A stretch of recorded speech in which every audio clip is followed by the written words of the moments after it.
అంశం ఈ లడ్డు ఈ తిరుపతి లడ్డు మారతలేదు ఇక తిరుపతి లడ్డు ఇంకా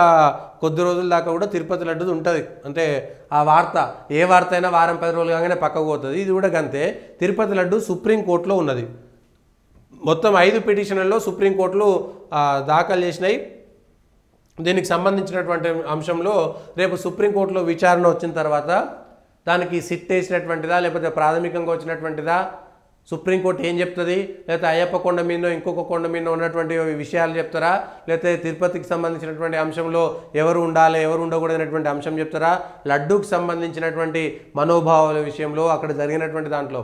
ఇదంతా పక్కన పెడితే ఇవాళ పవన్ కళ్యాణ్ గారు నిజంగా ఈ సనాతన ధర్మం విషయంలో సనాతన ధర్మ రక్షణ బోర్డు పెట్టాలనేటువంటి అంశంలో ఒక రాజకీయ నాయకుడు అనేక సార్లు అనేక విషయాలపైన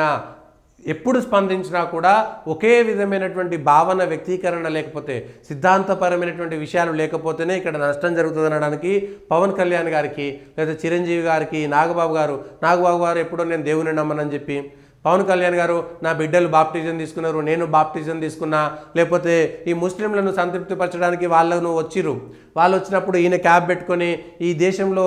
నష్టం జరగడానికి హిందువులే రెచ్చగొడుతున్నారు హిందూ సంస్థల నాయకులే రెచ్చగొడుతున్నారు ఇట్లా ఒక 10-15 సార్ల ఇష్టమైనట్టుగా మాట్లాడడంతో ఇవాళ అదే ఇబ్బంది వచ్చింది చంద్రబాబు నాయుడు కూడా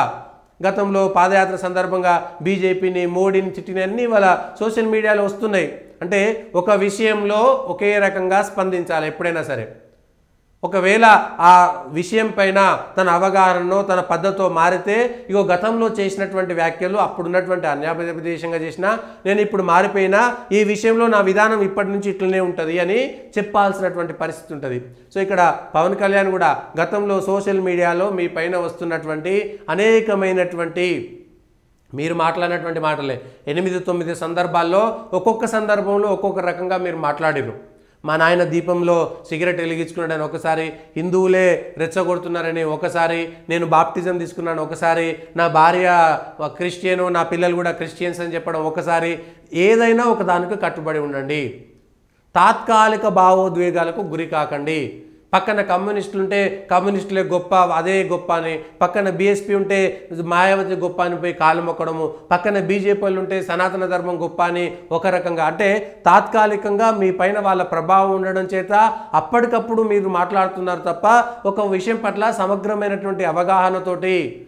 మీరు మాట్లాడతలేరనేటువంటి అంశం ప్రజల్లోకి వెళుతుంది కాబట్టి ఇప్పుడు మీరు గతంలో చేసినటువంటి వ్యాఖ్యలపైన కూడా స్పష్టంగా సమాధానం చెప్పాలి మీరు ఒక నాయకుడిగా ఉన్నారు కాబట్టి ఉప ముఖ్యమంత్రిగా ఉన్నారు కాబట్టి పవన్ కళ్యాణ్ గారు గతంలో మీ పైన చేసినటువంటి వ్యాఖ్యలు మీ దాకా కూడా వచ్చి ఉంటాయి మీ మీడియా వాళ్ళు సోషల్ మీడియా వాళ్ళు సలహాదారులు ఇగో ఇట్లా జరుగుతుంది అనేటువంటి అంశం పైన మీరు స్పష్టంగా ఏ సందర్భాల్లో ఎట్లా మాట్లాడారు అప్పుడు మాట్లాడడానికి కలిసినటువంటి కారణాలు ఏంటి ఇప్పుడు సనాతన ధర్మరక్ష బోర్డు కానీ హిందువులకు జరిగేటువంటి అన్యాయం విషయంలో కానీ ఈసారి మీరు మాట్లాడితే మీ జీవితాంతం కూడా మీరు రాజకీయాలు చేసినంత కాలం కూడా ఒకే విధంగా మీ సిద్ధాంతం ఉంటుందా విధానం ఉంటుందా అనేటువంటి అంశం పైన స్పష్టమైనటువంటి అవగాహనకు వచ్చి స్పష్టమైనటువంటి వివరణ ఇవ్వాల్సినటువంటి బాధ్యత కూడా ఇవాళ పవన్ కళ్యాణ్ గారి మీద ఉంది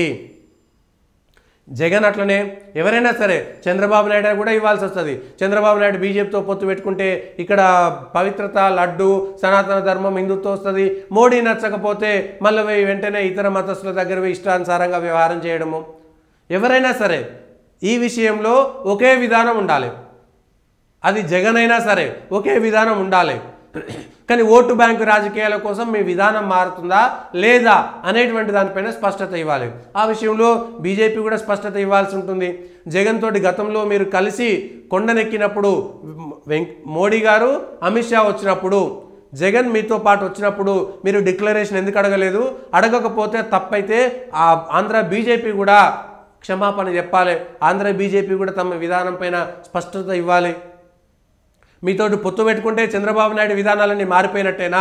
చంద్రబాబు నాయుడు గతంలో చేసినటువంటి వ్యాఖ్యలపైన పవన్ కళ్యాణ్ గతంలో చేసినటువంటి వ్యాఖ్యలపైన ఆంధ్ర బీజేపీ కూడా సమాధానం చెప్పాలి పవన్ కళ్యాణ్ గారు కూడా సమాధానం చెప్పాలి లేదు గతంలో జరిగిన పక్కకు పోతే అంటే ప్రతిరోజు గతంలో ఉన్నటువంటి సందర్భాలు వేరు సోషల్ మీడియా వచ్చిన తర్వాత మీ పైన జరుగుతున్నటువంటి దాంట్లో మీరు సమాధానం చెప్పుకోవాల్సి వస్తుంది ఒకవేళ హుందాగా గతంలో జరిగినటువంటివి రాజకీయంగా అప్పుడు చేశాను ఇప్పుడు అట్లాంటివి ఉండవని హుందాగా ప్రకటిస్తే ప్రజలు స్వాగతించేటువంటి అవకాశం కూడా మీకున్నది ఇవి ఈ రోజున